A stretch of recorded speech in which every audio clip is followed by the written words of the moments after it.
current crisis of the Eurozone is the result of the imbalance of economic power between countries at the core of Europe and countries in the periphery. The crisis has a financial solution, the constant transfer of funds from the center to the periphery. However, Europe's main challenge is not economic, but political. The solution that makes more sense from an economic point of view could be unacceptable from a political perspective for most of the key actors in the crisis.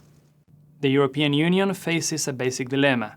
Countries in the Eurozone periphery are unable to overcome the crisis by themselves within the limits of the common currency.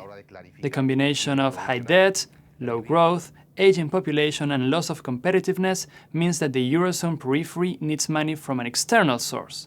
That source has to be Germany. To keep the Eurozone alive, Germany will have to support sustained financial transfers to the periphery. So far, Germany has accepted to provide some help to Eurozone countries in distress. Berlin has done so by agreeing on bailout funds and by accepting the European Central Bank's purchase of sovereign bonds from the countries that face high bond yields. Germany has been asking for austerity policies and institutional reforms in return for its financial assistance.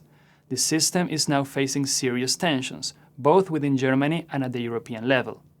The first reactions to Germany's plans happened in the countries that were requested to implement austerity.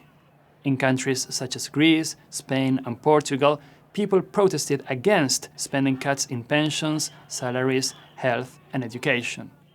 As the crisis lingers, the reaction to austerity has reached the European core.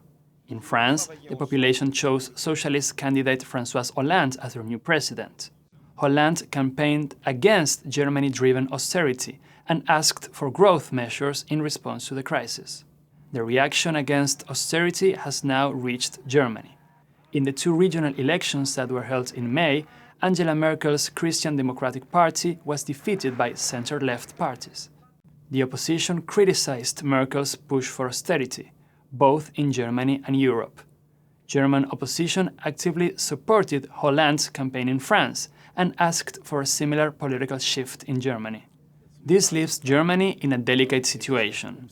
Berlin knows that in order to keep the Eurozone alive, a greater amount of German money has to be transferred to the European periphery.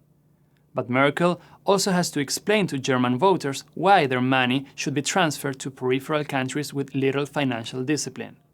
Germany will have to find a way to tell its voters why it needs to subsidize the European periphery. This national debate will occur regardless of which party is in power in Germany.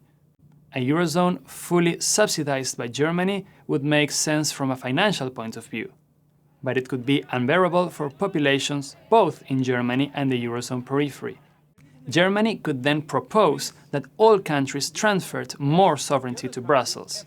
The outcome of this process would be a federal Europe with a weaker Germany. This alternative may be more tolerable for the European periphery, but would limit German leverage over the Eurozone. At the center of these debates lies the question of national sovereignty. The core and the periphery of Europe will then have to decide how much they are willing to compromise in order to find a way out of the crisis. The answer to this question will not be the result of an economic analysis. It will be the result of a political calculation.